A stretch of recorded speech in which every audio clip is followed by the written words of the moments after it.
Passo agora a palavra ao professor doutor Manuel Laranja. É uma situação um pouco difícil, porque vou falar um pouco da neurocirurgia e das vivências que tive com o professor Rocha. Mas antes de começar, gostaria de agradecer o convite para estar aqui nesta homenagem ao professor Rocha Melo, agradecer ao Dr. Fernando Malheiro, presidente da Associação Criativa, ao presidente da Junta de Novelas e ao grupo de teatro também de novelas. Antes de começar, a primeira palavra que gostaria de deixar hoje, aqui e em público, fiz isso muitas vezes diretamente ao Dr. Rocha Melo, mas em público eu nunca o fiz. E essa palavra que quero deixar hoje é a palavra gratidão. Imensamente grato por ter sido meu mestre e ter sido meu amigo. E por outro lado, esta gratidão é extensa à engenheira Helena, também amiga de longa data e companheira de longa data nas doenças e nos problemas que têm existido, e também ao filho Alan e a João, e a toda a família e amigos que estão cá hoje presentes, e por ter sido amigo do Dr. Rocha Melo, esses amigos que hoje estão cá também, muitos deles são meus amigos. E penso que não seria preciso dizer mais nada nesta noite do que dizer isto. Estamos aqui entre amigos, o Dr. Rocha Melo deixou-nos muitas memórias, e essas memórias são aquilo que nos fazem viver e continuar o nosso dia-a-dia. O professor Quintanilha está cá, connosco, é também um amigo de longa data, e a presença dele vem também da escola de Abel Salazar, que ajudou a criar, pela mão do Dr. Rocha Melo, por um lado, e do professor Corino de Andrade. Mas gostaríamos de partilhar com vocês algumas histórias da neurocirurgia. E, no fundo, o Dr. Rocha Melo foi o pioneiro da neurocirurgia portuguesa e deixou essa marca indelével. O início da vida dele não foi muito fácil, porque, como se o conheceram bem, ele era um homem que vacilava nas coisas que eu gostava muito. Gostava muito da neurocirurgia e foi convidado para continuar na escola médica do Hospital de São João, por onde tinha ido. E aí, pela mão do professor Emílio Ribeiro, que era o professor de Medicina Interna, convidou para ele ser o futuro professor de Neurologia no Hospital de São João. Mas, ao mesmo tempo, crescia no Hospital de Santo António a Escola de Neurologia pela mão do professor Corino de Andrade. E rapidamente o professor Rocha Melo percebeu que a futura escola, com grande projeção e com grande capacidade de se afirmar, era, sem dúvida, a Escola de Santo António pela mão do professor Corino de Andrade. E rapidamente decidiu vir para o Santo António. Com ele trouxe alguns colaboradores, nomeadamente Luís de Carvalho e Paulo Mendo, que depois foram fundamentais na formação e criação do Serviço de Neurocirurgia no Hospital de Santo António. E o Dr. Rocha Melo, com a sua formação tida em Edimburgo com o professor Dott, transformou-se rapidamente num grande neurocirurgião e, sem dúvida, o neurocirurgião mais reputado nessa época em todo o país, mas nomeadamente no Norte. E o professor Corino de Andrade, como era um homem muito sagaz e muito inteligente, percebeu que o cirurgião que ele necessitava estava ali no promissor Dr. Rocha Melo. E sim o convida para ele fazer parte do serviço e desenvolver a neurocirurgia.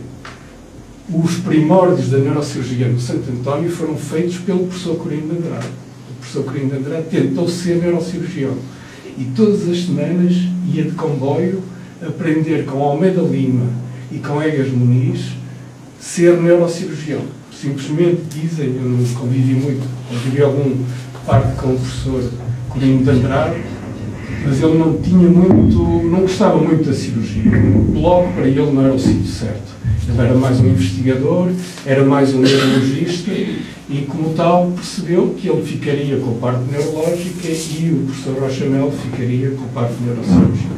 E assim se construiu o Departamento das Ciências Neurológicas, com a neurocirurgia, com a neurologia, com outras valências, e que foi fundamental no desenvolvimento das ciências neurológicas no nosso país. Há dois episódios interessantes que eu gostaria de partilhar com vocês. Um deles é um caso um pouco até anedótico, mas que revela um pouco a sagacidade do Dr. Rochamel. Foi o seguinte: evadiu-se um preso de uma das prisões de Lisboa e deslocou-se para o norte, e no norte simulou um acidente na Ponte da Rábida. Simulou o acidente e foi para o serviço de traumatologia crânioencefálica dirigido pelo Dr. Rochamel. A notícia vinha na televisão, o Dr. Rochamel era um homem sempre muito atento a tudo que se passava à sua volta, e o que é que se verificou? É que este preso simulou uma paralisia completa do corpo, uma tetraplegia. Portanto, ele não mexia mãos, não mexia pés, estava ali quietinho. E então o que é que aconteceu? As enfermeiras começaram a ver que este homem, que ainda era jovem, não mostrava nenhum sofrimento, não mostrava nenhuma dor, não se queixava de nada, e até pelo contrário, mostrava um certo prazer quando elas lhes davam banho, quando lhes davam de comer, e todo aquele comportamento não estava a encaixar numa situação dramática que seria uma pessoa ficar paralisada para toda a vida. Não havia família, e um dia conversávamos isto com o Dr. Rochamel, e ele virou-se para nós e disse-nos: olha, vocês vão fazer o seguinte, hoje vão-lhes tirar a algália, que eles estão algaliados como tal, e vamos ver o que é que vai acontecer, e colocam um urinol ao lado da cama, e vamos ver o que é que vai acontecer. Espanto dos espantos, na manhã seguinte o urinol estava cheio de urina, sem ninguém ter dado o urinol. E o Dr. Rochamel, estão a ver, cá está. Isto parece quase um filme de Agatha Christie, não é? É evidente que comunicamos para a polícia e ele, é evidente, voltou a ficar preso.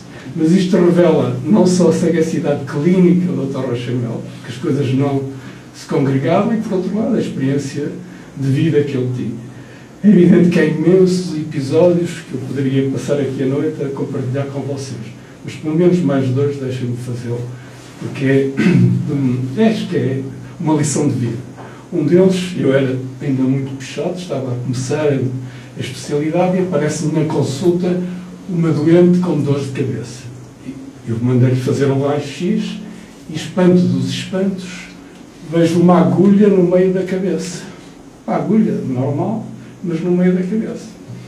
Eu não sabia o que fazer perante aquilo, e fui ter com o Dr. Rochamel e perguntei: o que acha disto? Dizer: você não sabe o que isso é. Isso era a maneira antiga das pessoas matarem os filhos ilegítimos. Esta senhora era uma mulher, filha ilegítima de um casal importante de uma aldeia aqui da zona de Trás-os-Montes, e houve uma tentativa pelo lado da família do pai para a matar. Então o que é que eles faziam? Introduziam uma agulha pela fontanela, pela chamada moleirinha, e essa agulha atravessava um seio venoso, e esse seio venoso ia babando sangue, e esse sangue ia matando durante o sono as crianças. E penso que muitas crianças foram mortas. Isto é um processo de infanticídio que se utilizava na nossa cultura. O Dr. Rochamel, como era um homem super culto, explicou-me realmente o que é que tinha acontecido. O que é que se fez essa senhora? Nada. Ela viveu com a agulha e, no fundo, com os remorsos daqueles que a tentaram matar. Isto é um facto. Outro, e que revela a capacidade e, acima de tudo, a inteligência que ele tinha na maneira de tratar as situações. Que era uma enfermeira do Hospital de Gaia, tinha um aneurisma. Um aneurisma é uma lesão de uma artéria cerebral que pode romper e rapidamente matar uma pessoa quando isso acontece. Portanto, era preciso tratá-la cirurgicamente. Mas não era possível laqueá-lo diretamente, porque era altamente perigoso. Então o Dr. Rochamel, nessa altura, criou uma situação interessante, que era tentar laquear a carótida a nível do pescoço e na parte superior do aneurisma, de forma que o aneurisma não tivesse fluxo e não rompesse. Simplesmente ao fazer isso, pode-se criar lesões neurológicas graves se não há uma boa irrigação cerebral. Então o que é que era necessário fazer? Era necessário acordar a doente a meio da cirurgia, de forma que um de nós fizesse o teste neurológico e ver se a doente, à medida que íamos laqueando a artéria, não sofria de nenhuma lesão neurológica. O Rochamel, nesse momento, pediu-me a mim, e nessa altura fiquei super sensibilizado, para eu ir fazer o exame neurológico. O doutor Silva Araújo, também recordo com muita saudade, que era o anestesista, estava a acordar a doente. Então a doente ficou acordada e eu estava debaixo dos campos cirúrgicos e o Dr. Rochamel estava em cima a ver e a laquear progressivamente a artéria. Ele ia testar-se o que é que iria acontecer. E felizmente tudo correu direitinho, porque a doente tinha um bom circulação colateral e conseguiu-se laquear a artéria sem nenhum déficit neurológico. Foi efetivamente um sucesso, porque não era muito comum a gente acordar a meio de uma cirurgia. Hoje já é. Sem dúvida, muitas vezes nós temos que acordar os doentes para ver se eles não têm déficits. Mas nessa altura era super pioneiro. E o Dr. Rochamel, nesses anos 80, fazia isto e fazia de uma forma super correta. E ele dizia-nos uma coisa importantíssima que ficou sempre para mim. Vocês como cirurgiões nunca tentem ser superiores à natureza. Tentem fazer o que a natureza não faz. Porque muitas vezes, naquela ânsia de nós tirarmos um tumor todo e mostrarmos uma radiografia sem tumor, muitas vezes temos um doente muito mau. Eu recordo-me de um caso, num congresso, em que um neurocirurgião mostrou, isto foi no estrangeiro, mostrou um caso de um tumor que foi tirado totalmente, que era muito difícil de tirar, e toda a gente ficou de boca aberta a dizer que grande sucesso. E houve uma pessoa lá atrás da Assembleia perguntou: e o resultado clínico desse doente? E ele respondeu: morreu. Portanto, tinha sido um ato cirúrgico com um resultado catastrófico.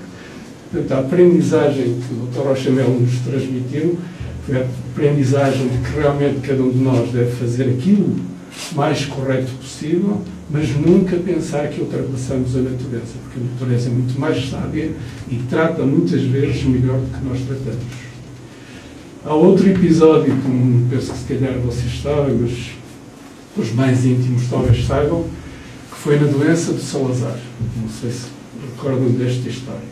Mas é uma história que também diz muito do Dr. Rochamel. Salazar, como sabem, sofreu de um hematoma subdural, caiu, teve uma hemorragia venosa, e esse hematoma, ao fim de um mês ou dois, provocou-lhe uma paralisia do corpo, e ele teve que ser operado nessa altura, na Cruz Vermelha, pelo professor Vasconcelos Marques, da equipe dele. Operaram também com o aconselhamento do Dr. Rochamel. O Dr. Rochamel também aconselhou o professor Vasconcelos Marques.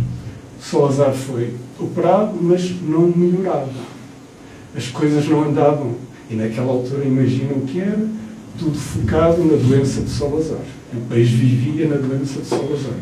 E Vasconcelos Marques, para se defender, convidou um neurocirurgião americano, o professor Miller, para vir dar a opinião dele. E lá veio o professor Miller, entra na Cruz Vermelha, e na sala de entrada, quem está é o presidente Américo Tomás, sentado, meio sonolento, e o professor entra e vai ver o Salazar. Examina-o, e depois sai, e o presidente Américo Tomás continua sonolento e sentado, e o grupo médico vão para um gabinete discutir o problema de Salazar. E o Vasconcelos Marques pergunta ao professor o que é que acha, qual será o prognóstico desta situação. Ele disse: vocês fizeram tudo correto, do ponto de vista cirúrgico, simplesmente a idade, já eram mais de 80 anos, normalmente Salazar não vai recuperar. E num tom da parte, vira-se para os outros e diz: mas o outro que estava na sala de entrada parece-me um caso também muito grave. E provavelmente esse é que não tem mesmo solução.